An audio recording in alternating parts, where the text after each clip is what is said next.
चलिए, तो आप लोग का जो औसत का प्रश्न था वो पूछिए, कौन सा प्रश्न था, है ना। पॉलिटेक्निक अरिहंत प्रकाशन का बुक का सॉल्यूशन करा रहे हैं। अगर आप लोग पास अगर पॉलिटेक्निक करना चाहते हैं तो बुक खरीद लीजिए अरिहंत प्रकाशन का, और यहाँ से हेल्प लेके आप पॉलिटेक्निक का फ्री में तैयारी कर सकते हैं। तो प्रश्न बोलिए, तो कौन सा था आपका? 15 नंबर। इससे पहले 14 तक बन गया ना। हाँ ठीक है। 15 नंबर में है कि इसको तो नहीं, पहले लिख देते हैं ना। चलो, यही प्रश्न था कि एक परिवार में सोमवार से गुरुवार तक का औसत पानी 136.5 लीटर लगता है ना। कब से कब तक? सोमवार से गुरुवार। तो देखो, सोमवार, मंगलवार, बुधवार और गुरुवार हो गया ना। सोमवार, मंगलवार, बुधवार और गुरुवार को औसत पानी कितना लगता है बाबू? 136.5 लीटर लगता है। कितना लगता है? तो देखो, ये फॉर्मूला कल ही बताए थे कि परिणामों का योग बराबर होता है औसत गुने परिणामों की संख्या, है ना। Number of article multiply by average is equal to सबके एडिशन ऑफ आर्टिकल से हुआ था फॉर्मूला, है ना। तो इस तरह का जो फॉर्मूला था, तो यहाँ पे देखो, तो अगर हम 4 दिन हो गया ना जी बाबू, परिणाम क्या हुआ? 4 हुआ। तो चारों परिणाम का अगर योग निकालेंगे अगर हम लोग, तो एक क्रम में 4 से गुना कर देंगे क्या, क्योंकि औसत बराबर फॉर्मूला होता है, औसत बराबर होता है परिणामों का योग अब बटा परिणामों की संख्या तो इसको तो औसत देल है ना। तो औसत अगर दिया रहेगा तो समझो पहले कि 4 दिन का पानी का औसत निकालना रहेगा तो बटा 4 करेंगे। अब इतने बराबर तो दिया है 136, तो चारों दिन के पानी का जो कुल खर्च जो होगा उसको सबको जोड़ देंगे, यानी 4 से इधर से गुना कर देंगे। समझ में आया बात? क्योंकि औसत बराबर तो यही तो होता है ना। अब परिणाम जो हुआ, क्या क्या हुआ यहाँ पे परिणाम जो हो गया, औसत दिया हुआ कितना 136.5 इतना दिया हुआ औसत। लेकिन परिणाम क्या हो? तो परिणाम कौन था? सोमवार, मंगलवार, बुधवार और गुरुवार, ये 4 दिन परिणाम था, और संख्या क्या था? 4 था। तो इसमें 4 से गुना कर दें तो चारों का योग निकल जाएगा, निकलेगा कि नहीं? चलो, तो ये चीज समझ में आ गया होगा। अब इसको जब गुना करेंगे तो कितना होगा? 4 5 20, हाथी बचा 2 और 6 को 24 और 2 26, 4 3 12 और 2 14 और 4 अब 1 5, इतना आया। गुना देख लीजिए, कैलकुलेशन देखना, ठीक है? इतना आएगा ना। इसके बाद फिर से बोल रहा है मंगलवार से शुक्रवार तक का औसत पानी उतना है। तो मंगलवार, बुधवार, गुरुवार प्लस शुक्रवार का औसत तो 4 से भाग देंगे। औसत कितना बोल रहा है? 134.0 लीटर, L4 लीटर, ठीक है। तो हम कहेंगे कि मंगलवार, बुधवार, गुरुवार, शुक्रवार चारों दिन में कितना पानी यूज हो रहा है, तो 4 से इसमें भी गुना होगा ना। तो देखेंगे कितना होगा। तो 0.4 चौके 16 और 4 3 12 1 13 4 1 5, यानी कि इतना दिन सोमवार, मंगलवार, बुधवार और गुरुवार सब मिला करके इतना लीटर पानी खर्च हो रहा है। औसत ही था, लेकिन पानी कितना खर्च हो रहा है? 546। इसके बाद मंगलवार, बुधवार, गुरुवार, शुक्रवार का जो औसत पानी था खर्च हो रहा था 134 हो रहा था औसत, लेकिन कुल मिलाकर कितना पानी होगा? तो 4 से गुना करने के बाद 536 इतना हुआ, है ना। लेकिन कह रहा है आगे प्रश्न में कि यदि सोमवार को 132 लीटर पानी लगता है सोमवार को, तो सोमवार कहाँ दिया बाबू? यहाँ शुक्रवार को लिख दे, एसयू कर देते हैं, सोम शुक्र में 1 से आ जाए लीटर। तो सोमवार को कितना खर्च हो रहा है? इतना खर्च हो जाए, है ना। तो कहने का मीनिंग है, ये वाला समीकरण फर्स्ट अगर मानते हैं तो इसको नीचे लाइए, तो सोमवार की जगह लिख सकते हैं 132। यहाँ औसत नहीं दिया है, लीटर दिया है केवल, है ना। तो दिया है कितना? एक सोमवार की जगह क्या लिखेंगे? 132.5, इसको समीकरण सेकंड मान लीजिए। अब प्लस मंगलवार, बुधवार प्लस गुरुवार बराबर कितना हो जाएगा? 546 होगा कि नहीं होगा? इसको इधर भेज सकते हैं आराम से। तो क्या होगा? मंगलवार प्लस बुधवार प्लस गुरुवार बराबर 546 माइनस 132.5, घटाइए, घटाएंगे तो कितना होगा बताइए। 5 पॉइंट यहाँ बच जाएगा 5, 5 में से 2 घटेगा तो 3, ये बचेगा 0, ये बचेगा 4, यही ना होगा जी। एक में होगा, इच्छा 5 में से 4 एक घटा तो 4 ना होगा, 4 में से 3 जाएगा तो 1 में होगा। अच्छा हाँ ठीक है, अच्छा बढ़िया से कर लो इन्हें से। 5 4 6 और 132.5, यहाँ कुछ नहीं है तो 0, 5 पॉइंट यहाँ बचेगा 5 में 3 और यहाँ बचा 1, ठीक है, यहाँ बचेगा 4, मतलब 113.5 लीटर। यानी कि कहने का मीनिंग है कि मंगलवार अब बुधवार अब प्लस गुरुवार का जो पानी खर्च हो रहा है वो 413 पॉइंट इतना खर्च हो रहा है पानी, है कि नहीं। अब देखो अगर मंगलवार बुधवार गुरुवार का जो पानी का खर्च है अगर इसमें रख देंगे, देखो ये दोनों मिल रहा है ना को में, तो बच जाएगा क्या, शुक्रवार बच जाएगा, तो इसको से इधर जाएगा तो घट करके शुक्रवार का आंसर आ जाएगा। कर देते हैं, देखिए अब आगे। हाँ समीकरण थर्ड मान लीजिए, अगर थर्ड का मान समीकरण सेकंड में रख देते हैं, उतना वहां लिखने की जरूरत नहीं है, आपको समझा रहे हैं खाली, ठीक है, एग्जाम में उतना लिखने की जरूरत नहीं है, समझा रहे हैं। तो अगर समीकरण थर्ड में से जो वैल्यू आया है मंगल बुध गुरु का, उसको समीकरण सेकंड वाला में रख देंगे यहाँ पर ही, तो खाली बचेगा शुक्रवार। शुक्रवार में कितना पानी बच रहा है, वही तो पूछ रहा है कि शुक्रवार को कितना लीटर पानी लगता है, यही ना पूछ रहा है, तो बच जाएगा खाली शुक्रवार। तो इसके जगह हम क्या लिख रहे हैं 413.5 और प्लस शुक्रवार और बराबर 134।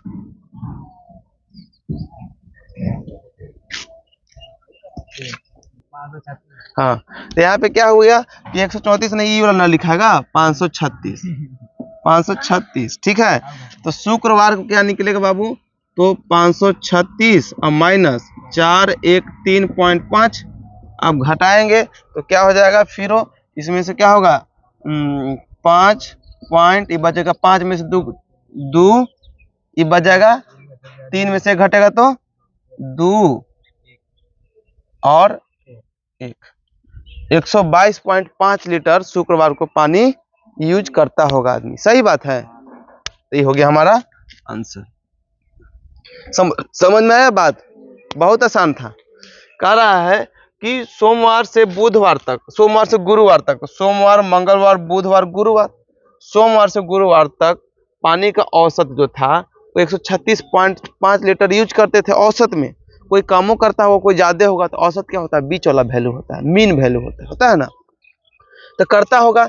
तो नीचे से औसत बोला था इतना में, जैसे 4 से भाग दिए तो कितना यूज करता था 136.5, लेकिन सबका योग निकालेंगे फार्मूला से, ये वाला फार्मूला से परिणामों का अगर योग निकालेंगे तो क्या होगा, इस चारों का योग हो जाएगा, गुने 4 हो जाएगा, तो इतना आएगा। उसी तरह नीचे वाला में भी इतना आएगा।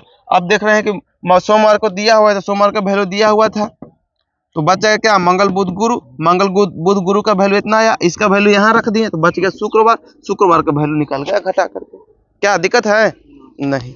और कौन सा प्रश्न बोलिए, समझो समझो, यहाँ पे बादल तुमसे बना था ये नहीं, देखो यहाँ पे यदि 120 रुपये प्रति कुर्सी की दर से 20 कुर्सियां, माने 120 रुपये के एक प्रति कुर्सी का मतलब क्या, एक कुर्सी का दाम है 120 रुपया, तो 120 रुपया के दाम से 20 कुर्सियां 130 रुपया दर से 15 तथा 150 रुपया के दर से 25 कुर्सियां खरीदा गया है।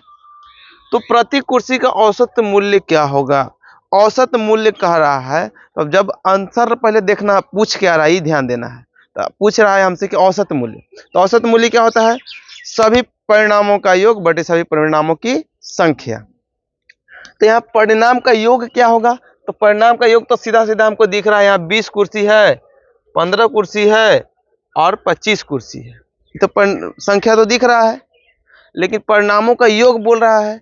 तो बोल रहा है हम क्या करेंगे कि 120 रुपये प्रति की दर से 20 कुर्सी का दाम निकालेंगे, फिर 130 के दर से 15 कुर्सी का दाम निकालेंगे और 150 की दर से 25 कुर्सी का दाम निकालेंगे, और सभी परिणाम को क्या करेंगे, योग कर देंगे, जोड़ देंगे कितना दाम हुआ और कितना नंबर को, क्या कुर्सी खरीदे उससे भाग दे देंगे, तो भाग देंगे तो हमको क्या निकल जाएगा, औसत निकल जाएगा। चलो देख लेते हैं। देखो, हाँ, 120 की दर से 20 कुर्सी का मूल्य, 120 कुर्सी का मूल्य, 20 कुर्सी का मूल्य क्या होगा? तो 12 दूना 24, 224 रुपया होगा। होगा ना? होगा ना जी? समझ में आ रहा बात ना, कि अगर एक कुर्सी के दाम 120 रुपया है तो 20 कुर्सी के दाम 2400 रुपया होगा। उसी तरह 130 रुपया एक कुर्सी के दाम है, तो 100 इतना के दर से, इतना के दर से 15 कुर्सी का जो मूल्य होगा, तो क्या करेंगे? 13 में 15 से गुना करेंगे तो 13 पचे 65 की 5, हंसी बचा 6, और 13 और 6, 13 6 19, इतना रुपया, 13 6 19 होता है ना। तो यानी कि 130 के दर से जो करेंगे, कुर्सी खरीदेंगे 15 को, तो उसका दाम होगा 1950 रुपया। 120 के दर से 20 को खरीदें तो उसका दाम हुआ 2400 रुपया। फिर कह रहा है कि 150 रुपया के दर से 25 को कुर्सी खरीदेगा। बड़ी 150 रुपया की दर से कितना खरीदेगा? 25 कुर्सी खरीदेगा, तो उसका दाम कितना हो जाएगा? तो 25 पचे 15 पचे 75 की 5, हंसी बचा 7, अब 15 30 और 7 37। मैंने कुल मिला करके उसको पैसा कितना लगेगा बाबू? 0 0 और 10 और 21, हंसी बचा 2, और 2 2 4 1 5 और 3 8, होगा ना? यानी 8100 रुपया उसको पैसा लगा। मैंने कुल जितना धन लगा उसको सबको जोड़ दिए, और कुल जो संख्या है, कितना संख्या हो गया? 0 5 3 8 और 2 10 की 0, हंसी बचा 1 1 2 3 4 400। तो 400 कुर्सी खरीदा। ना सॉरी संख्या, ये तो रुपया ना है, ये तो खरीदाएगा ना। खरीदा है ई 5 5 10 2 2 4 1 5 1 6, 60 को कुर्सी खरीदा है। तो कुर्सी की संख्या क्या को खरीदा? 60 को, लेकिन ओवरऑल कितना सबके जोड़ के पैसा लग गया? 8100। तो बोल रहा है कि प्रश्न पूछ रहा है कुर्सी का औसत मूल्य क्या है, प्रति कुर्सी औसत मूल्य क्या होगा? तो औसत मूल्य बराबर फॉर्मूला क्या होता है? औसत बराबर होता है सभी प्रेक्षणों का योग बटे सभी प्रेक्षणों की संख्या। सभी प्रेक्षण का योग क्या है? 8100। 8100 हो जाएगा, और संख्या कितना हो गया? 60। 1 0 से 1 0 खत्म, और 6 से भाग दे दीजिए। इसमें कितना बार में कटेगा? 6 कम 6 है ना, बचा 2 6 6 18 है, 135 बार में कट जा रहा है। चलो, इतना रुपया औसत कुर्सी का दाम है जी। चलो, सही जवाब, ये हो गया हमारा आंसर। समझ में आया? बहुत आसान नहीं था, थोड़ा सा मेहनत करोगे तो सब आसान लगेगा। चलो नेक्स्ट प्रश्न पूछो। चलो नेक्स्ट प्रश्न है कि किसी विद्यालय की एक कक्षा के 2 छात्रों ने गणित में 0 अंक प्राप्त किए। 2 लड़का था, वो एको नंबर लेवे नहीं किया, लेकिन पिछले दिन जो रूल्स लिखवाए थे औसत का, उसमें हम लिखाए थे कि अगर परिणाम 0 भी आता है तो उसको भी जोड़ा जाता है और उसको गिना जाता है ना। तो बोल रहा है कि किसी की विद्यालय में एक कक्षा के 2 छात्रों ने गणित में 0 अंक प्राप्त किए, 0 0 2 को लेकर लाया, तथा शेष 18 ने, अच्छा शेष 18 यानी कक्षा में लेकर 20 को होगा, 2 को शुरू 0 2 को कर दिया, एक को नंबर लेवे नहीं किया, अब बच गया 18 को से 80% अंक लाया, है ना। तो अंक 80% अंक प्राप्त किए, तो पूरी कक्षा में औसत अंक क्या है? तो पहले तो 2 को था, 0 हो गया, और 2 को लड़का मिलकर 0 नंबर लाया। इसके बाद 18 को लेकर मिल करके 80% नंबर लाया। तो किसी नंबर का मान लीजिए 80% निकालना होता है, तो क्रैमूल जो भी होता है वो 100% होता है ना। तो किसी संख्या का अगर 80% निकालेंगे तो 80 आ जाएगा। अगर कुल संख्या को हम लोग 100 मानते हैं, कुल संख्या को 100 मानते हैं, तो 100 का 80% कितना होगा? 80। यानी कि 18 लेकर मिलकर कितना नंबर लाया? 80 नंबर लाया, है ना। 18 लेकर मिल करके 80 नंबर लाया, है ना। और 2 लड़का जो लाया है 0 लाया है, तो अब कह रहा है कि पूरी कक्षा का औसत कितना है।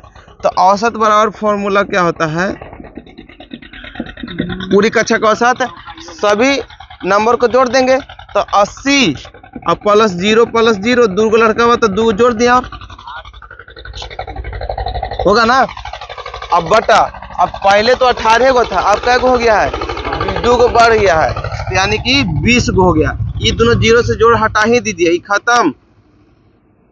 कितना लाया, ओहो गड़बड़ा दिए क्या। देखो औसत ना नंबर है, 80 नंबर नहीं लाया, औसत लाया है। हाँ तो 18 लेकिन का योग कितना होगा, 18 बच्चों के नंबर का योग क्या हो जाएगा बाबू, योग क्या हो जाएगा, तो 18 गुने 80 हो जाएगा। ये औसत न लाया है। और सभी संख्याओं का अगर योग, परिणामों का योग निकालते हैं तो औसत में संख्या से गुना करते हैं। अब यहाँ पे होगा तो गड़बड़ हो गया था। देखिए क्या होगा, 18 8 44, यानी 144 हुआ। यानी 18 लेकिन कुल मिला करके कितना नंबर लाया होगा, 144 नंबर, 1440 नंबर लाया होगा। और जो 2 लड़का था वो 0 लाया है, 2 लड़का कितना लाया है, 0 लाया है। तो अब औसत क्या करेंगे, औसत निकालेंगे। तो औसत निकालने के लिए औसत को अंग्रेजी में बोलते हैं एवरेज, इसलिए ए से डिनोट करते हैं। तो औसत बराबर क्या होगा, 144 0 और प्लस 0 2 गो 0 अब बटा कै गो लेकिन हो गया, 20 गो, 20 गो हो गया ना। तो देखिए 0 जोड़िए चाहे नहीं जोड़िए, बात वही होता है। यहाँ से 1 0 कट गया, अब काटेंगे इसको तो कितना होगा, 7 दूने 72 नंबर लगा। यानी कि ए बराबर हो गया, कुल कक्षा का औसत होगा 72 होगा, इसका हो जाएगा आंसर है 72। समझ में आया बात, कोई दिक्कत है। औसत जब भी दिया रहेगा और सभी परिणामों का अगर योग निकालना होगा तो जितना परिणाम था उसको औसत से गुना कर देते हैं। जैसे कि फॉर्मूला में लिखा है कि परिणामों की संख्या मतलब नंबर ऑफ आर्टिकल्स, परिणामों की संख्या गुने एवरेज औसत बराबर परिणामों का योग, है कि नहीं। तो ऐसे निकालना था, कोई हार्ड था नहीं था, खाली परसेंटेज दे दिया तो तुम लोग छोड़ दिए होंगे, यह प्रतिशत दे दिया है। चलो और कौन सा प्रश्न बोलिएगा। चलो नेक्स्ट प्रश्न जो आप लोग का है 20 नंबर का, इसको सोल्व करते हैं ना। कहा एक बल्लेबाज अपनी 91वीं पूर्ण पारी में कुछ रन बनाया है जिससे उसका औसत 59.6 से बढ़कर 60 हो जाता है। तो बल्लेबाज ने 91वीं पारी में कितने रन बनाए। देखो पारी क्या होता है, पहले पारी समझ लो, है ना। जैसे मैच क्रिकेट खेलते होंगे आप लोग, आईपीएल का भी चल रहा है, मैच चल रहा है, तो कह रहा है कि फर्स्ट पारी सेकंड पारी चल रहा है ना। एक टीम खेल लेता है, दूसरा टीम खेल लेता है, तो कहता है एक पारी हमारा हो गया है। फिर सेकंड पारी, थर्ड पारी, 4 मैच खेला तो 4 पारी, 5 मैच खेला तो 5 पारी, है ना। तो उसी तरह एक बल्लेबाज था, उन्होंने 51 पारी खेला है। क्या पारी खेला है, 51वीं पारी खेला है। और 91वीं पारी में कुछ रन बनाए, कितना बनाए ये बता नहीं रहा प्रश्न, लेकिन ये कह रहा है कि जिसके कारण 51वीं, बाबू इधर देखो, उधर मत देखो, 91वीं पारी खेलने के बाद उसका औसत रन 59.6 से बढ़कर 60 हो गया है। इसका मतलब पहले जो 51 पारी से जो पहले वाला था वो 59.6 होगा, लेकिन 51वीं पारी जब खेला तो 60 हो गया। तो 91वीं पारी में कितना रन बनाया था, यही प्रश्न। इसका मतलब कि एक पहले वाला पारी कौन होगा, 50 होगा, है। इसका मतलब 50 पारी का एवरेज रन था उसका 59.6 था। तो 91वीं पारी में औसत उसका क्या हो गया, 60 हो गया, ये ना पूछ रहा है। तो 91वीं पारी में क्या रन बनाया था, है। तो पूरे पारी का पूरे 50 पारी का अगर योग निकाल लेते हैं, रनों का योग, और फिर पूरे 51 पारी के रनों का योग निकाल देंगे और दोनों का अंतर करेंगे तो निकल जाएगा। देखिए कैसे, 50 पारी, पासी लिख रहे हैं जी, तारीख के दिन आ गया इसलिए कहा। 50 पारी में रनों का योग बराबर कितना होगा, 50 गुने 59.6। तो देखिए 5 से गुना होगा तो 0 खत्म हो जाएगा कि नहीं। जीरो से उसमें गुना होगा, आप सीधे सीधे गुना कर दो। 6 25 30 की जीरो, यहाँ से बचा 3 और 9 5 45, 3 48 की 8, यहाँ से बचा 4 और 5 5 25 और 4 29। यानी कि 50 पारी में जो रन बनाया था वो पूरे पूरे जोड़ के कितना बनाया था? 2980 बनाया था। ठीक है, यहाँ पे पॉइंट कैसे हट गया बाबू? क्योंकि 10 से गुना करो किसी नंबर में तो पॉइंट एक इधर चल जाता है, तो पॉइंट खत्म हो गया। तो ऐसे भी कर सकते थे, यहाँ पॉइंट से यहाँ हटाते तो 10 हो जाता, अब यहाँ 10 था, बोले यहाँ 50 था तो 5 गुने 10 था, तो इसे भी खत्म हो जाता, पता कि नहीं? तो कैसे भी कर सकते हैं। इतना हो गया। पता है इसे कैसे चल रहा था? ये जो रोहित तो इंक लगाया था, जो इसका नीब होता है ना, उसमें घुसल नहीं था, अलगे लगल था, इंक से बाहर था, तो कैसे उसमें इंक जाता? तो देखो 50 पारी में रनों का योग कितना हो गया? उतना। तो 51 पारी में रनों का योग, 51 पारी में रनों का योग कितना होगा बाबू? 51 गुने 60 होगा कि नहीं होगा? तो करो 6 और 6 5 30, माने 51 पारी में कितना हो गया? 360 यानी 3060। तो अब बताइए 51वां पारी में कितना होगा? तो ये वाला सी घटेगा तो नहीं हो जाएगा? 50 पारी में इतना, 51 पारी में इतना, तो 51 पारी में कितना हुआ था? तो इसमें से घटा देंगे, तो घटाइए, ऐसे भी उल्टी घटा दीजिए, तो 0 में से 0 घटा तो 0 हो गया। 6 18 में से 8, 16 में से 8 गया तो 8, ये बच गया 9, 9 में से 9 गया 0 हो गया ना, और ये बच गया 0, यानी कि 80 रन बनाया था 51वां पारी में। कितना बनाया था? 80 रन बनाया था। समझ में आया बात? ये हो गया खत्म। यानी कि 51वां पारी में, 51वीं पारी में 80 रन बनाया गया।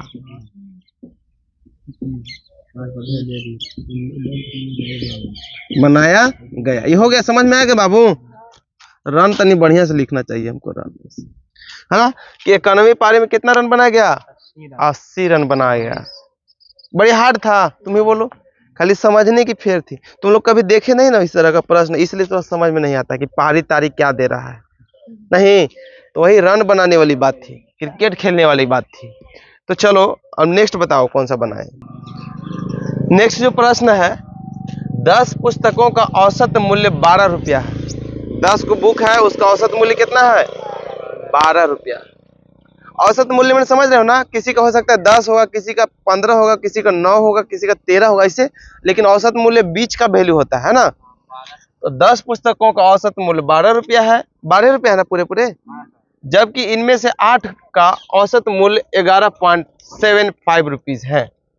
शेष 2 पुस्तकों में एक का मूल्य दूसरे के मूल्य से 60% अधिक है। इन 2 पुस्तकों का अलग अलग मूल्य क्या होगा, है ना।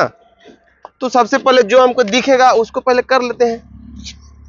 तो देखिए पहले हमको दिख क्या रहा है, हमको अभी लिखना पहले दिख रहा है कि सोल्व करना है हमको, तो सोल्व लिख दिए, है कि नहीं। इसके बाद कह रहा है कि 10 पुस्तकों का मूल्य दिया हुआ इतना, तो औसत मूल्य दिया है ना, तो 10 पुस्तकों के मूल्यों का योग, 10 पुस्तकों के मूल्यों का योग बराबर कितना हो जाएगा?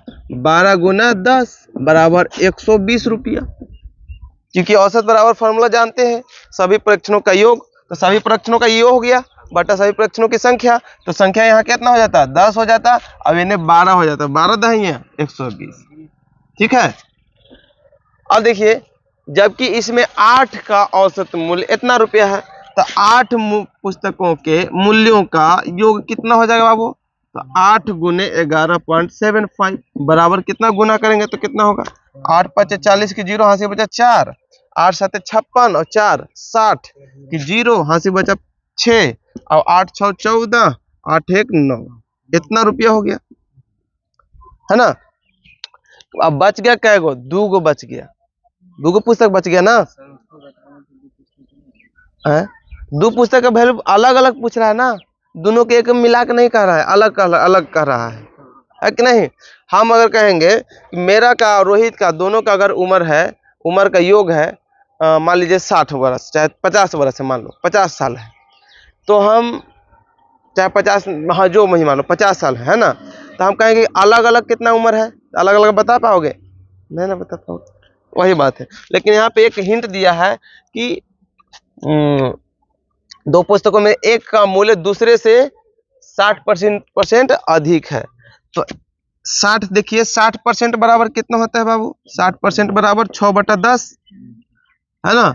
अब यहाँ पे क्या हो जाएगा? 3/5, दूसरे काटेंगे तो, यानी कि अगर पहला का पुस्तक का मूल्य होगा 5 रुपया, पहला का अगर होगा 5 रुपया तो दूसरा का होगा 8 रुपया होगा दूसरा का। ऐसा तो बताए हैं। देखो दोस्त, अगर ये चीज आपको समझ में नहीं आ रहा है तो आपको वीडियो पिछले परसेंटेज ये सब देख लेना चाहिए पहले, तब ज्यादा समझ में आएगा आसानी से। क्या जी? ऐसे कोई कहेंगे तो समझ में आएगा, जब तक प्रतिशत नहीं पढ़ ले रहेगा तो क्या कर दिए इससे, है कि नहीं? तो यहाँ पे क्या कर देंगे कि दोनों का जो मूल्यों में एक का मूल्य जो है दूसरे से 60% अधिक है। अधिक है ना, आधा कहना, आधार है, आधा कहाँ आ रहा देख रहे हैं? अच्छा ठीक है, हाँ इसका इधर आ रहा है, चलो उधर बता देते हैं, इधर आधा आ रहा है तो देखो यहाँ पे बता देते हैं। देखो 60% बराबर होता है, प्रतिशत को हटाएंगे तो क्या होगा? नीचे 100 लिखेंगे तो 60/100, 1 0 से 1 0 खत्म, 2 से काटेंगे तो 2 3 6 और 2 5 10, यानी कि 60% हमारे बराबर कितना आया? 3/5 आया, है ना। तो जो पहला का वैल्यू है यहाँ देखो, उसमें एक का मूल्य दूसरे के मूल्य से 60% अधिक है। तो अगर नीचे वाला अगर दूसरा का मूल्य होगा, ये होगा दूसरा का मूल्य, तो पहला वाला कितना हो जाएगा? पहला वाला बराबर हो जाएगा 5 और 3 8, यानी कि 8 हो जाएगा। समझा? पहला वाला अधिक है ना, तो पहला वाला 8 है, दूसरा वाला 5 है, निकल गया ना। आप देखो यहाँ पे समझो, यहाँ पे समझना है कि अगर दो पुस्तकों का मूल्यों का योग कितना हो जाएगा? दो पुस्तकों के मूल्यों का योग बराबर कितना हो जाएगा बाबू? इसमें से इसको घटाएंगे तो दो पुस्तकों के मूल्यों का योग निकल जाएगा, क्योंकि 10 पुस्तक का मूल्यों का योग उतना है, 8 का इतना है, तो 2 का निकालना है, तो इसमें से इसको निकालेंगे तो 2 पुस्तकों का मूल्यों का योग निकल जाएगा। यहाँ 94 है, और कितना जोड़ेंगे तो आएगा 26 जोड़ेंगे तो ना, तो 2 पुस्तकों का मूल्य कितना हुआ? 26। 2 पुस्तकों का मूल्य कितना हुआ? 26 रुपया। लेकिन 2 पुस्तक के मूल्य तो निकल गए, लेकिन अलग अलग एक का दाम कितना है, दूसरा का दाम कितना ही पूछ रहा है। तो देखो ये दोनों का रेशियो कितना है बाबू? 8 5 13 रेशियो है ना, तो 13 रेशियो बराबर निकल रहा है 26, निकला ना। तो 1 रेशियो बराबर क्या हो जाएगा? 2, 13 दूना 26 कटेगा ना, 1 रेशियो बराबर, तो 1 रेशियो बराबर 2 है, तो 8 रेशियो बराबर कितना होगा? 8 रेशियो बराबर 16, 8 रेशियो बराबर 16 निकला। अब 5 रेशियो बराबर कितना निकलेगा? 10। तो एक का दाम 10 है, दूसरे का दाम 16 है। तो यहाँ पे हम पहला क्या दिए हैं? 8 वाला का पहला ना, तो ये पहला वाला का दाम हो गया, ये पहला वाला का दाम हो गया, ये हो गया दूसरा वाला का दाम हो गया। तो पहला पुस्तक का जो मूल्य था 16 रुपये था, और दूसरे पुस्तक का मूल्य था वो 10 रुपये था। समझ में आया? तो दोनों मिलाकर क्या रुपया हुआ? दोनों पुस्तकों का मूल्य 26 रुपये हुआ कि नहीं हुआ? लेकिन अलग अलग पूछा, तो एगो का 16 एगो का 10। समझ में आ गया बात? कोई दिक्कत? बहुत आसान नहीं था? चलो और बोलो। चलो प्रश्न देखो, 50 कामगारों की औसत मजदूरी 200 रुपया थी। 200 रुपया सबके नहीं थी, औसत थी। समझ में आया? ये पॉइंट को हमेशा ध्यान देना, औसत देले है कैसी मजदूरी दिया है ना। तो औसत मजदूरी 200 रुपया थी, बाद में पता चला कि 2 कामगारों की मजदूरी क्रमशः 80 और 220 की जगह 180 और 20 पढ़ ली गई है। समझ में आया? तो सही औसत मजदूरी कितनी थी, है ना। बाद में घोटाला हो गया, गड़बड़ हो गया। हमको पढ़ना था 80 को 180 पढ़ना था, और 220 को हमको 20 पढ़ ली गई है। पढ़ना था, देखिए 80 और 220 की जगह 180 और 20 पढ़ ली गई है, यानी जो जिसको हमको 80 पढ़ना था उसको पढ़ लिए हम 180, और जिसको पढ़ना था हमको 220 और उसको पढ़ लिए हैं 20, तो उसका वैल्यू क्या हो जाएगा, अंतर हो जाएगा ना, वैल्यू का दोनों में तो अंतर हो जाएगा ना। मान लीजिए 2 लड़का है और दोनों का हम मजदूरी दे रहे हैं, 2 कोई आया है काम करने, दोनों को मजदूरी दिए हैं हमको 20 को, एगो को देना है, एगो 30 रुपया देना है, तो 20 30 60 रुपये देना है 60 रुपये देना है। अगर तो अगर 10 के जगह हम 20 पढ़ लिए तो कितना हमको देना पड़ जाएगा, 40 रुपये पर देना पड़ जाएगा कि नहीं पड़ जाएगा। फिर से समझ लो ये बात, 2 मजदूर हैं, 10 रुपये मजदूरी नहीं होता, इसी बोल रहा है एग्जाम्पल में। एगो को देना था हमको 10 रुपया और दोनों को देना था, दूसरा को देना था 20 रुपया, है ना। और लिस्ट में लिखल है हमकी मजदूरी देना है, एगो को 10 रुपया कॉपी में लिखल है, एगो को देना है 20 रुपया। लेकिन हम दूसरे वाला आदमी को देने के लिए हमको 100 रुपया पढ़ लिए और ये वाला को देने के लिए पढ़ लिए 20 रुपया, तो हम दे दिए उसको कितना, 120 रुपये, जबकि देना था हमको 30 रुपया। गड़बड़ हो गया कि नहीं हो गया, कि 10 को पढ़ लिए हम कितना 100 पढ़ लिए और 20 को पढ़ लिए 20 को 20 है, एगो में गड़बड़ हो गया, तब तो अंतर हो गया ना, कि हमको देना था 30 रुपया, दिया गया 120 रुपया, है कि नहीं। लेकिन यहाँ पे औसत दिया है, औसत का खेल चल रहा है ना, औसत की बात करें, यहाँ तो सीधे सीधे नंबर की बात था, 10 रुपया और 20 रुपया की बात था, औसत की बात यहाँ पे नहीं था, औसत की बात वहाँ है, उससे समझो, आसान है, कोई दिक्कत नहीं होगा समझने में।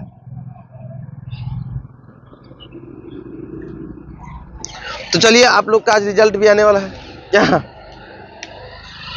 चल देखो क्या बोले, कैसे आज आ जाएगा संडे ने, संडे से क्या मतलब है, रिजल्ट आ जाएगा सर, आज आ जाएगा, शाम को आ जाएगा। सरकारी रोजगार है तो उससे क्या मतलब है, उससे कोई मतलब नहीं है बाबू। ऐसा थोड़ी है कि बहुरिया का दिन बनेगा तब जाएगी मायके चाहे ससुराल, क्या ये तो रिजल्ट है, कहीं निकल सकता है।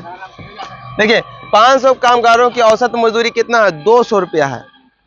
500 आदमी मिल करके उसका औसत मजदूरी है 200 रुपया है, तो 500 मजदूरों के कुल मजदूरी कितना होगा, तो 500 मजदूरों, पहले सब फॉर्मूला लिख करके इसको बढ़िया समझा जाए।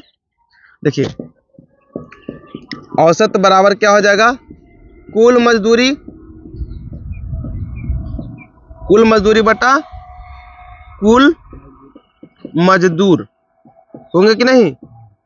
औसत बराबर, देखिए कुल मजदूरी अगर निकालना चाहेंगे तो इतना से इतना गुना करेंगे तब कुल मजदूरी निकलेगा। तो यानी कि एगो के मान लीजिए अगर 200 है तो 500 आदमी है तो कितना हो जाएगा, 200 गुने 500 और बटा कुल मजदूर कितने हैं, तो 500 मजदूर कुल है, यही है ना जी।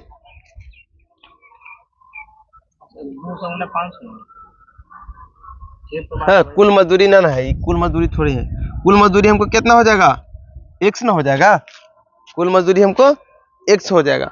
और औसत दिया हुआ है, तो औसत बराबर कितना दिया हुआ है, 200 दिया हुआ है, बराबर x बटा 500, होगा कि नहीं होगा। तो x के बराबर क्या हो जाएगा, 5 गुने 200 गुने 500 बराबर 10 पर 4 जीरो, इतना होगा ना। यानी कुल मजदूरी का योग कितना हो गया, सबका कितना हुआ, जेकाएं दहाएं सैकड़ा हजार 10,000 लाख, 1 लाख हो गया, कुल मजदूरी का औसत हो गया 1 लाख। ठीक है, ये तो समझ में आ गया। चलो लेकिन अब यहाँ ध्यान देना है कि जिसको 1880 पढ़ना था उसको पढ़ लिए 180। बाबू बादल इधर देखो, जिसको 220 पढ़ना था उसको पढ़ लिए 20।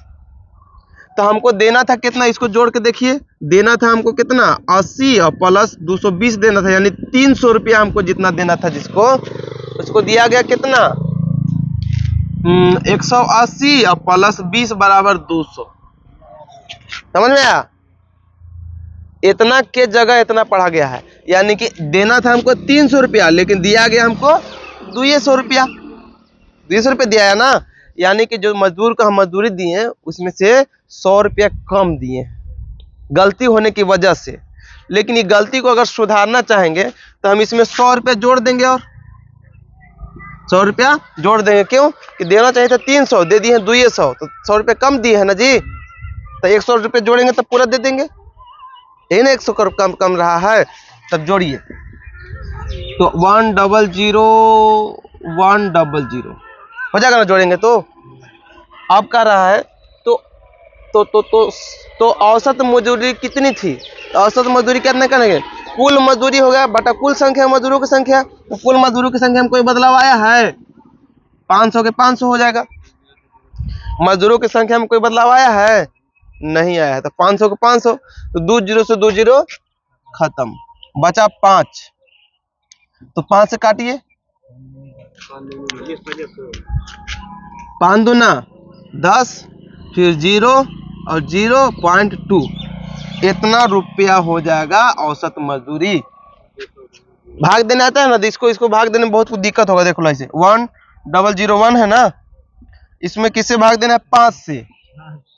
दिक्कत होगा बहुत आदमी को, भाग सबके नहीं आता है बचपन से। देखो तो 2 बार में 5 दूना 10 कट गया, ऊपर से उतरा 0 तो भाग नहीं लगता है, तो 0 बैठ जाता है। फिर ऊपर से उतरा 1, फिर नहीं लगा तो और 0 बैठ जाएगा। अब तो नंबर नहीं है आगे, तो नंबर नहीं रहता है तो क्या करते हैं? पॉइंट बैठा के यहाँ 0 लगाया जाता है। तो 5 दूना 10, 10 10 कट गया। अब ये हमारा आ गया औसत मजदूरी 200.2। अरे तो आगे पॉइंट के बाद कहोगे 0 दीजिए, कोई मतलब नहीं बनता है। 20 भी करिए, कोई दिक्कत नहीं है। समझ में आया? लास्ट में अगर पॉइंट के बाद लास्ट में 0 है तो उसका कोई वैल्यू नहीं होता है। समझ में आ गया बात? तो औसत मजदूरी ओरिजिनल वाला ये होना चाहिए था 200.2, और लेकिन औसत मजदूरी गलती से निकला था कितना? 200।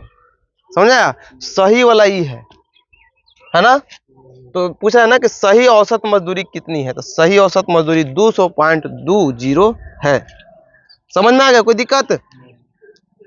ठीक है, जाके घर पे बनाना इसको फिर, ठीक है, इन्हें कि छोड़ देना, फिर गड़बड़ा जाएगा। और कौन सा संपत्ति से बहुत बड़ी चीज है बाबू। देखो इसको सोल्व करते हैं। ये प्रश्न है आप लोग का अरिहंत प्रकाशन का एवरेज चैप्टर का 26 नंबर का प्रश्न है ना। तो चलो देखो, सोमवार से गुरुवार तक के तापमान का माध्य है ना, यही ना है, तापमान का माध्य 37 डिग्री है, तथा मंगलवार से गुरुवार तक के तापमान का माध्य 34 डिग्री है। यदि गुरुवार का तापमान सोमवार के तापमान का 4/5 हो तो गुरुवार का तापमान कितना होगा? तो अभी मौसम देखो चेंज हो रहा है, टेम्परेचर बदल रहा है, तो उसी का भी यहाँ पे गर्मी का मौसम भी आ रहा है, तापमान के बारे में प्रश्न पूछा गया है। तो बोला है कि सोमवार से बुधवार तक, इधर देखो बाबू, तो सोमवार, मंगलवार और बुधवार, 3 दिन हुआ ना, का औसत तापमान। तो तीनों दिनों का हमको अगर दिनों का योग निकालेंगे, तापमान का योग, तो क्या करेंगे? 37 को 3 से गुना कर देंगे, तो कितना हो जाएगा हमको? 7 और 7 3 3 9 1 10 1 11 है ना, 1 11 इतना डिग्री होगा, इतना होगा ना टेम्परेचर। अब देखो कह रहा है मंगलवार से गुरुवार, मंगलवार प्लस बुधवार प्लस गुरुवार, मंगलवार से गुरुवार के तापमान 34 डिग्री सेल्सियस है ना, है ठीक है, वही बात हुआ कि तापमान कितना है? 34 डिग्री है। तो मंगलवार से गुरुवार तक के तापमान का जो योग होगा वो कितना हो जाएगा? फिर इसमें 3 से गुना करेंगे तो कितना? तो चढ़ती है 12 और 3 3 9 1 10, इतना डिग्री हो गया ना। अभी दोनों तो काम खत्म कर दिए, लेकिन कह रहा है आगे कि जो यदि गुरुवार का तापमान सोमवार का तापमान का 4/5 है, तो देखो गुरुवार का जो तापमान है सोमवार के तापमान का 4/5 है, यही कह रहा है ना, जो गुरुवार का तापमान बराबर सोमवार के तापमान का 4/5 है। तो गुरुवार का तापमान क्या होगा? तो इसका तापमान क्या होगा? गुरुवार का तापमान पूछ रहा है ना, तो गुरुवार का तापमान क्या होगा? क्या होगा यही सोचना है ना। तो चलो देख लेते हैं। तो हमको इसको कैसे निकालेंगे बाबू, बोलो। सोमवार को 11 1 से 11 माइनस, समझो पहले, समझो बुधवार बराबर कर दीजिए, समझो पहले ना बात। तो देखो यहाँ पे इसमें भी मंगलवार और बुधवार है, इसमें भी मंगलवार और बुधवार है, तो इसका वैल्यू अगर दोनों का निकाल लेंगे तो उसका वैल्यू यहाँ पे रख सकते हैं, आराम से हम रख सकते हैं ना। तो इसको देखो आगे क्या लिख सकते हैं कि मंगलवार प्लस बुधवार बराबर 111 माइनस सोमवार। करेंगे कि नहीं करेंगे? अब देखो इसको समीकरण फर्स्ट मान लीजिए और इसको समीकरण सेकंड मान लीजिए। तो इसका वैल्यू हम अगर मंगलवार प्लस बुधवार का वैल्यू यहाँ लिख सकते हैं ना, 111 माइनस 15। इसको अलग लिखते हैं जी। इसको गुरुवार बराबर क्या बोल रहा है, सोमवार का 4/5, ये ना पूछ रहा था, उसको अलग लिख दिए। अब देखो उसका वैल्यू हम यहाँ लिखते हैं, तो 5 नहीं बाबू, ये सोमवार है, ये है सोमवार, ठीक ना। 5 अच्छा से लिखने दो जी को, ऐसे 5 उस सोमवार, ठीक, नहीं तो दोनों एक दूसरे से मैच कर जाएगा। अब आगे देखो, तो उसका वैल्यू हम यहाँ लिखें तो कितना होगा, 111 माइनस सोमवार, माइनस सोमवार लो डिग्री दे रहे हैं, तुमको भी डिग्री चाहिए, प्लस गुरुवार बराबर कितना होगा, 102, है ना। अब अगर यहाँ पे हमको एगो सोमवार आ गया, एगो गुरुवार आ गया, एगो सोमवार वाला आ गया, वो गुरुवार, तो कोशिश करेंगे कि अगर सोमवार को गुरुवार में बदल देंगे हम, तो खाली गुरुवार बच जाएगा, उसका वैल्यू हमको निकल जाएगा। तो यहाँ से हम खाली गुरुवार का सोमवार का वैल्यू में बदल देते हैं गुरुवार को। तो सोमवार बराबर क्या हो जाएगा, गुरुवार, और इसे गुना होगा तो ऊपर 5 हो जाएगा और नीचे 4 हो जाएगा कि नहीं। तो सोमवार की जगह लिखेंगे 5 गुरु बटा 4, 5 गुरु प्लस 4, तो 111 माइनस क्या है, 5 गुरु बटा 4 प्लस गुरु बराबर 102। अब डिग्री में है सब, टेम्परेचर है तो डिग्री में है। तो अब इसको कैलकुलेट करना होगा, तो कैसे करेंगे बाबू, निंजा टेक्निक लगाएंगे, 4 4 4 और माइनस 5 गुरु और प्लस 4 गुरु अब बराबर 804, नहीं होगा। जिसमें के नीचे रहता है ना 4, उसको छोड़ देते हैं, बाकी सब में गुना कर देते हैं 4 से, दोनों दने, है कि नहीं। जिसको ही लिखा रहेगा उसको छोड़ देंगे, बाकी सब 4 से इसी से गुना कर देंगे। तो 4 से गुना करेंगे तो 111 को 4 से गुना करेंगे तो 444 होगा, इसमें 4 से गुना होगा तो 4G होगा, और इसमें इससे गुना करेंगे तो इतना हो जाएगा, होगा कि नहीं होगा। तो अब इसका यहाँ पे वैल्यू कितना आ जाएगा बाबू, यहाँ पे वैल्यू ये इधर चला जाएगा अगर, तो क्या हो जाएगा, माइनस जी बराबर 408 और माइनस 444, होगा कि नहीं होगा। तो देखो माइनस जी बराबर क्या हो गया, घटाएंगे इसमें से इसको तो कितना 6, ये बच जाएगा 3 और इससे बचेगा 0 और यहाँ पे माइनस में आ जाएगा, माइनस माइनस खलम, यानी खलम कर रहे हैं। गुरुवार बराबर 36 डिग्री से 36 डिग्री आंसर होगा। कोई दिक्कत है, बहुत आसान था, फिर समझाना पड़ेगा कि हो गया ठीक। चलो नेक्स्ट बोलो, चलो ना आगे प्रश्न जो है नेक्स्ट वाला ये है, देख लीजिए। 9 जनवरी से 16 जनवरी तक दोनों सही, दोनों लिखल है जी, अच्छा दोनों सहित, मानी 9 जनवरी को भी जोड़ना है और 16 जनवरी को भी जोड़ना है। तो 9 जनवरी से 16 जनवरी तक दोनों सहित रोज का औसत तापमान, माने हर रोज का औसत तापमान कितना है, और दोनों दिन सहित, दिन नहीं बोला, चलो कोई बात नहीं, ठीक है, दोनों सहित या दोनों दिन सहित हो गया। औसत तापमान है 38.6 डिग्री, है ना, चालू है ना जी। हाँ सर। एवं 10 से 17 जनवरी तक का औसत तापमान है 39.2 डिग्री था। यदि 9 जनवरी के तापमान 34.6 डिग्री है तो 17 जनवरी का तापमान क्या होगा, ये तो पूछ रहा है। तो 9 से 16 जाएंगे तो देखो 9 10 11 12 13 14 15 16, और 9 से 16 जनवरी तक के तापमानों का योग क्या हो जाएगा बाबू, योग हो जाएगा तो क्या हो जाएगा, ये सब जनवरी में है, नंबर ना है कि सब जोड़ना है, 1 जनवरी 1 2 3 4 जनवरी ऐसे जनवरी है सब, तो बराबर कितना हो जाएगा, देखो 1 2 3 4 5 6 7 8, तो यानी कि 38.6 गुने 8 हो जाएगा। तो 8 6 48 की 8 हाथ बचा 4 और 8 64 और 4 68 की 8 हाथ बचा 6 और 8 24 और 6 30, यानी कि 9 जनवरी से 16 जनवरी तक के जो टेम्परेचर था सबका योग करेंगे यानी जोड़ेंगे तो 308.8 डिग्री आएगा। इतना डिग्री आएगा। फिर कह रहा है कि 10 से 17 जनवरी तक का तापमान, तो फिर 10, चलो यहाँ से यहाँ चलते हैं, 10 + 11 + 12 + 13 + 14 + 15 + 16 + 17, है ना। 10 से 17 जनवरी तक के तापमान क्या है इसमें हुआ, 1 2 3 4 5 6 7 8 गो एकड़ों में, और उसका तापमान क्या है 39.2, 39.2 और गुने 8 दिन का औसत तापमान का योग निकालना है, 8 दिन के तापमान का योग निकालना है, तो 8 से गुना कर देंगे, तो 8 दूना 16 पॉइंट, 8 9 72, 1 73 के 3 हाथ से बचा 7, 8 3 24 और 7, 24 और 7 31, 313.6 डिग्री आया।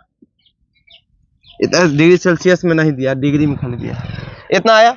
अब फिर कह रहा है कि यदि 9 जनवरी के तापमान 34.6 डिग्री है, तो 9 जनवरी ये जो तापमान है, देखो ये जो 9 जनवरी का तापमान दिया हुआ है कितना, इसका तापमान दिया हुआ है 34.6 डिग्री दिया हुआ। तो अगर हम इतना दूर का तापमान निकालना चाहेंगे, 10 जनवरी से 16 जनवरी तक तापमान निकालना चाहेंगे, तो ये वाला को उधर घटा देंगे, निकल नहीं जाएगा, तो -34.6 डिग्री हो गया। अब इसमें से इसको घटाइए, तो घटेगा तो कितना होगा, तो क्या होगा घटेगा, तो 2 पॉइंट, ये बच जाएगा 7, 7 में से 4 घटेगा तो ना 7, 4 में से 4 घटेगा तो 4 हो जाएगा ना, 10 में से 3 घटेगा तो 7 और 2, यानी कि 274.2, यही ना होगा जी।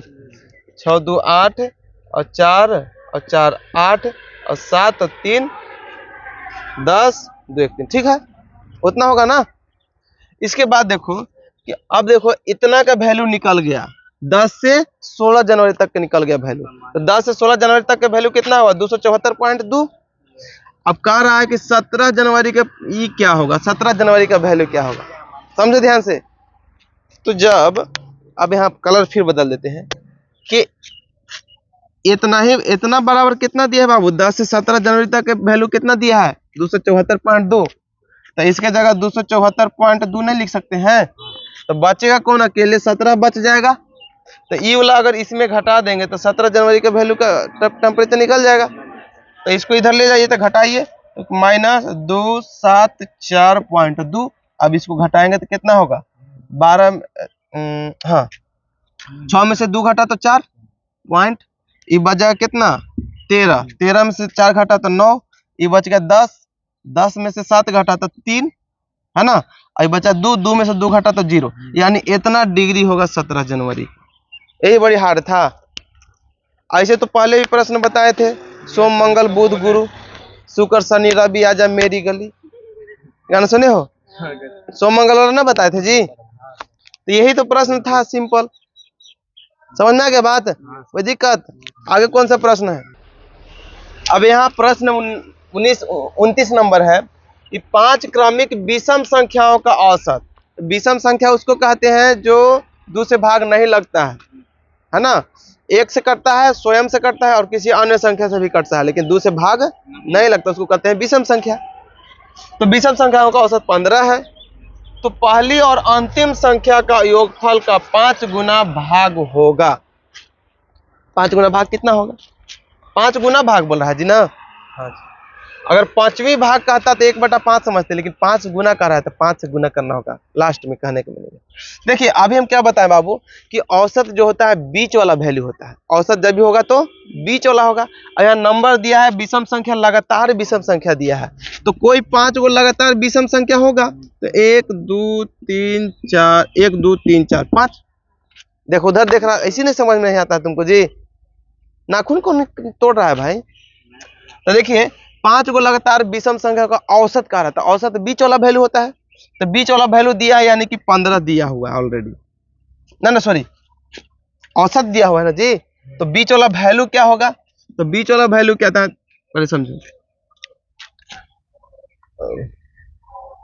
पहली और अंतिम संख्या का योगफल क्या होगा, दिया है सर बीच वाला, हाँ औसत दिया है तो देखो बीच वाला वैल्यू जो दिया है औसत क्या होता है, किसी भी संख्या का बीच वाला वैल्यू होता है।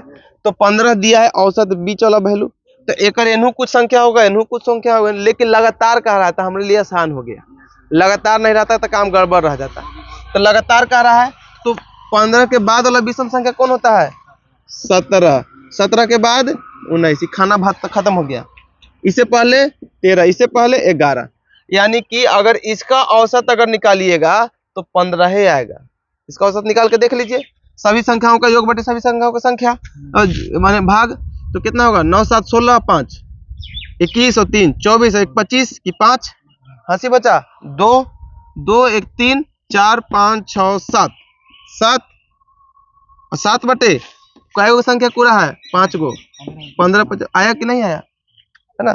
तो बोल रहा है वही कि 5 क्रमिक माने क्रम के अनुसार विषम संख्याओं का औसत 15 है। तो औसत जो होता है बीच का वैल्यू होता है, क्रम के अनुसार दिया है तो बीच वाला वैल्यू हमको कितना दे दिया है 15। अब तो पहली और अंतिम संख्या का योगफल, सब संख्या हम पांचों संख्या ज्ञात कर लिए 11 13 15 17 और 19। अब पहली और अंतिम संख्या क्या हो गया, तो ये पहला संख्या हो गया, ये अंतिम संख्या हो गया, होगा कि नहीं होगा। तो पहली और अंतिम संख्या का योगफल, तो दोनों को जोड़िए पहले, ये दोनों को जोड़ करिए तो 19 और 11 कितना होगा 30। पहली और अंतिम संख्या का योगफल का 5 गुना गुने 5 कर दीजिए तो कितना हुआ 150 होगा आंसर। समझ में आया बात, बहुत हार्ड था, बहुत इजी था। नेक्स्ट बोलो। देखो प्रश्न संख्या, किसी कक्षा में 45 छात्र हैं, कुल मिलाकर एक क्लास होकर 45 को छात्र हैं के प्राप्तांक, जो नंबर लाया है उसका प्राप्तांक कहा जाता है, का औसत 40 है। यानी 45 बच्चा मिल करके जो नंबर लाए हैं उसका औसत कितना है 40 है। तो 45 बच्चा मिल करके कुल कितना अंक लाएंगे, 45 बच्चों का प्राप्तांकों का योग बराबर क्या हो जाएगा बाबू 40 गुने 45 बराबर कितना होगा 1800 अंक लाएंगे, ठीक है। लेकिन हमसे पूछ क्या रहा है तो कितने छात्र अनुत्तीर्ण हैं, तो जो चीज जो भी अनुत्तीर्ण पूछ रहा है कितने छात्र, तो दिया तो है नहीं, तो माना कि अनुत्तीर्ण छात्र कितना हो जाएगा, लेट कर लेंगे, लेट कि अनुत्तीर्ण छात्र बराबर कितना मान लेंगे x मान लेंगे, ठीक है। तो अगर 45 छात्र में से एक छात्र अनुत्तीर्ण है तो कितना छात्र उत्तीर्ण हुए होंगे 45 माइनस छात्र 1 हो जाएगा। तो यहाँ पे उत्तीर्ण कितना हो जाएंगे, उत्तीर्ण बराबर 45 माइनस एक छात्र जो होंगे पास हुए होंगे, एक छात्र जो होंगे फेल हुए होंगे, और 45 माइनस एक सॉरी अगर एक छात्र फेल हुए होंगे तो 45 माइनस एक जो होंगे पास हुए होंगे। तो आप दिया है, देखो कह रहा है कि उत्तीर्ण छात्रों का औसत इतना है, तो उत्तीर्ण छात्रों का योग कितना होगा, उत्तीर्ण छात्र, यहाँ पे आपको उतना लिखना नहीं एग्जाम में, हम समझाने के लिए लिख रहे हैं बार बार, ठीक है। उत्तीर्ण छात्रों के प्राप्तांकों का योग,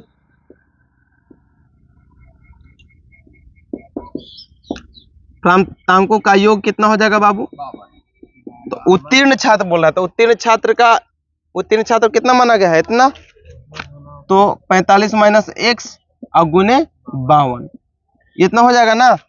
अब इसको कैलकुलेट करके आगे बढ़ा देते हैं, तब 52 में 45 से गुना करोगे तो कितना होगा 5 दूना 10 की 0 हंसी बचा 1 और 4 दूना 8 5 5 25 25 8 कितना होता है 33 1 34 की 4 हंसी बचा 3 और 5 का 20 और 3 23 23 40 हुआ ना, 23 40 तो और माइनस 52 x हो गया, 52 x हो गया। अब लिखेंगे कि अनुत्तीर्ण छात्रों के प्राप्तांक अंकों का योग कितना होगा। तो देखो अनुत्तीर्ण छात्र कितना था x थे, उनका औसत कितना दिया 16, तो अंकों का योग कितना होगा 16 गुने x यानी कि 16x हो जाएगा।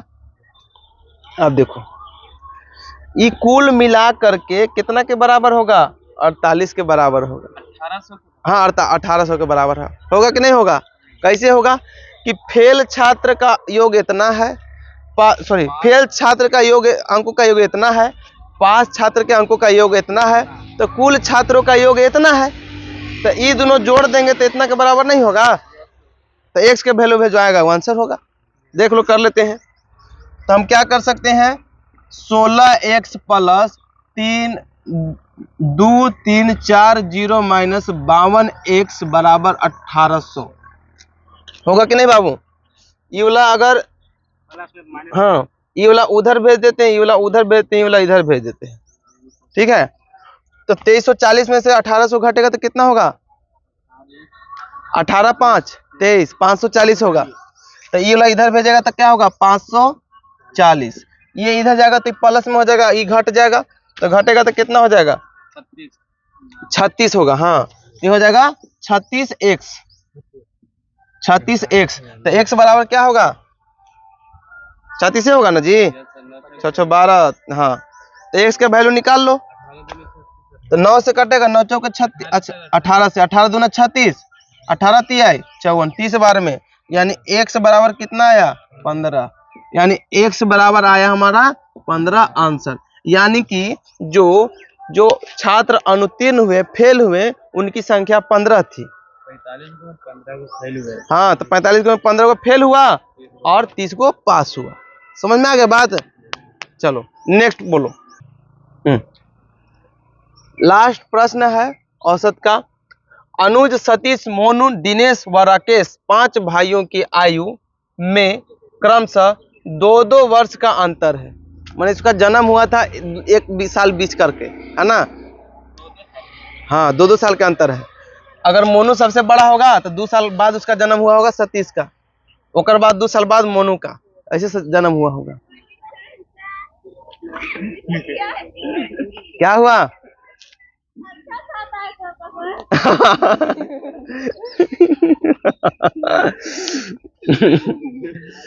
छाता अच्छा है जी तुम लोग का। अच्छा बंद करो सब।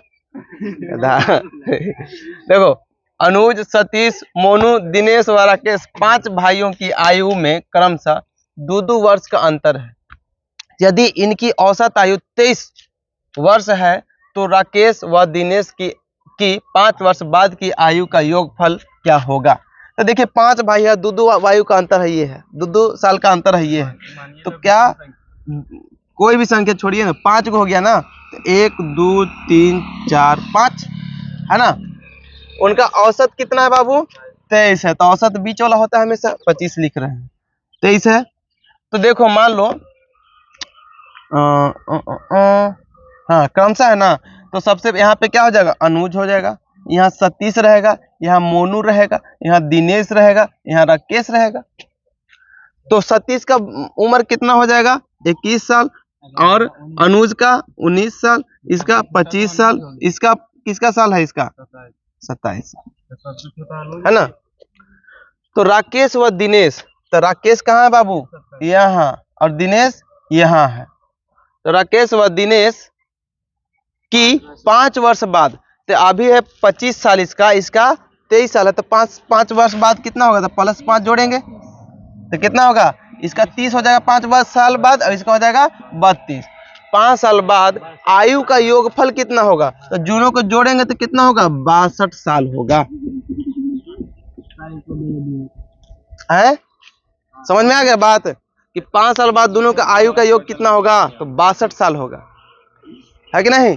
समझ में आया? कोई दिक्कत, कोई परेशानी नहीं? तो देखो औसत कितना आसान था, आप लोग थोड़ा सा घर पे पढ़े नहीं, हालांकि आप लोग के लिए अभी सब चीज नया नया है ना। हाँ पूछल क्वेश्चन पूछा है, सही बात बोल रहे हैं। तो जितने सारे स्टूडेंट हैं अगर पॉलिटेक्निक तैयारी करना चाहते हैं तो वो आप अरिहंत प्रकाशन का जो बुक है पॉलिटेक्निक का 2024 का जो नया वाला आया है, उससे मैं पढ़ा रहा हूँ। पॉलिटेक्निक आप घर पर बैठे हुए फ्री से कर सकते हो मेरे वीडियो के हेल्प के माध्यम से। ओके, थैंक यू वीडियो देखने के लिए। अगर अच्छा लगा हो तो सब्सक्राइब और लाइक कर दीजिए।